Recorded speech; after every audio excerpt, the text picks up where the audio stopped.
Has anyone ever disappointed you? A friend, teacher, a parent?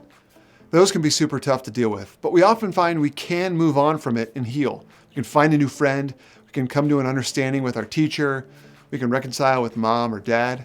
Now, none of that's easy, but it's understandable because we know deep down that we're not perfect either. And if we're honest, we'd have to admit that we ourselves have also disappointed people. But what about God? Has God ever disappointed you? Has he ever not come through like you thought he would? Has he ever failed to meet your expectations? This can be more serious because the Bible teaches that he's perfect, that he always does what's right. But if God fails you, where in the world are you supposed to turn? Some people have been so disappointed by God that they've stopped believing in him altogether. Disappointment is one common obstacle that keeps people from believing in God. And in this series called Can You Believe It?, we've been addressing 4 common barriers that keep people from believing in God. The last one we're hitting is disappointment. We've been in John's gospel, and John stated in John 20, 30, and 31 that his goal in this gospel is that you may believe that Jesus is the Messiah, the Son of God. Here's how he put it. Jesus performed many other signs in the presence of his disciples, which are not recorded in this book. But these are written that you may believe that Jesus is the Messiah, the Son of God, and that by believing you may have life in his name. But it's really interesting that John would include an account of Jesus disappointing people, not meeting their expectations, not coming through for them in his gospel. We find in John 11 the account of Jesus interacting with his friends, Mary and Martha, about their brother Lazarus, who had died. Here's what it says. Now a man named Lazarus was sick. He was from Bethany, the village of Mary and her sister Martha. This Mary, whose brother Lazarus now lay sick, was the same one who poured perfume on the Lord and wiped his feet with her hair. So the sister sent word to Jesus, Lord, the one you love is sick. When he heard this, Jesus said, this sickness will not end in death. No, it is for God's glory, so that God's Son may be glorified through it. Now Jesus loved Martha and her sister and Lazarus. So when he heard that Lazarus was sick, he stayed where he was 2 more days. And then he said to his disciples, let us go back to Judea. There are a couple interesting things to point out here. Let's hit them quickly. The first is in verse 6. Jesus loved Mary, Martha, and Lazarus, so he stayed where he was 2 more days. Why would he wait to go help them if he loved them? The second thing I notice is in verse 4. And it says Jesus had told his disciples that this was happening so that God's Son, that's Jesus himself, would be glorified through it. So evidently, there's more going on here than what everyone around was perceiving in the moment, because Jesus' delay didn't seem like a loving thing to do, and what was confronting these people was death, not the glory of Jesus. Now, if John's purpose in writing was to help people believe in Jesus, why would he include this account of Jesus disappointing people? Before we answer that question, I want to take us to another biblical example of something similar happening to someone else. It's in the life of Joseph, the son of Jacob, in the Old Testament book of Genesis. Now, Genesis 37 through 50 chronicles Joseph's life, and though we won't take the time in this video to lay out the entire account of his life, I will summarize it for you. Joseph was the youngest and favored son of his father Jacob.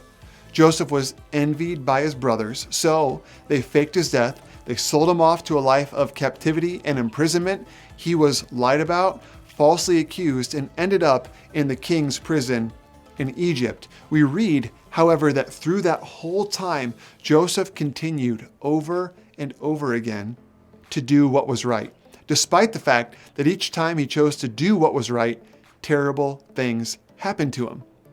Now, God allowed him to be miraculously released and everything worked out, but the entire time Joseph went through disappointment after disappointment, he was faithful to God. Why did he choose again and again to do what was right when bad things continually happened to him as a result?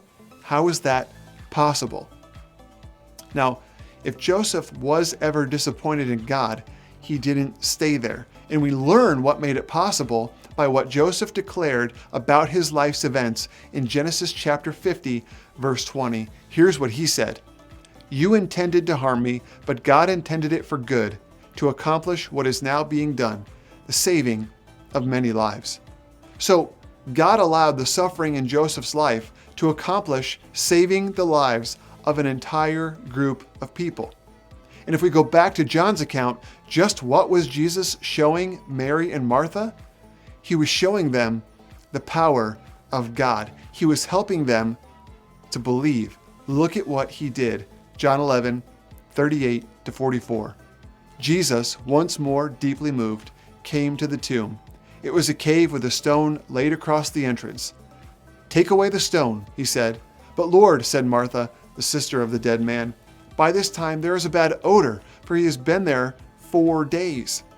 Then Jesus said, "Did I not tell you that if you believe, you will see the glory of God?" So they took away the stone. Then Jesus looked up and said, "Father, I thank you that you have heard me. I knew that you always hear me, but I said this for the benefit of the people standing here, that they may believe that you sent me." When he had said this, Jesus called in a loud voice, "Lazarus, come out."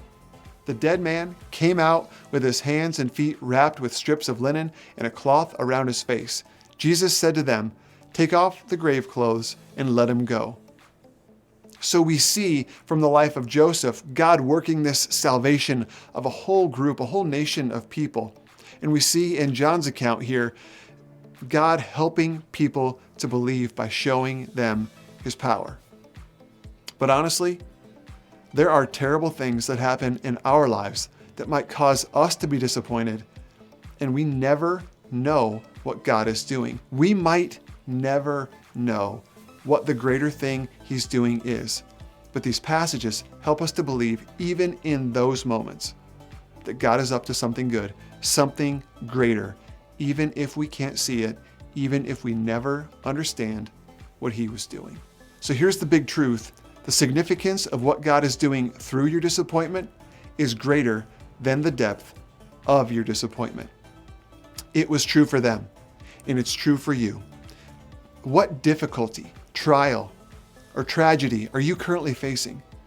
Do you believe God is working to accomplish something through it that is greater than the depth of your disappointment in it? Instead of turning away from God in your disappointment, will you turn to him?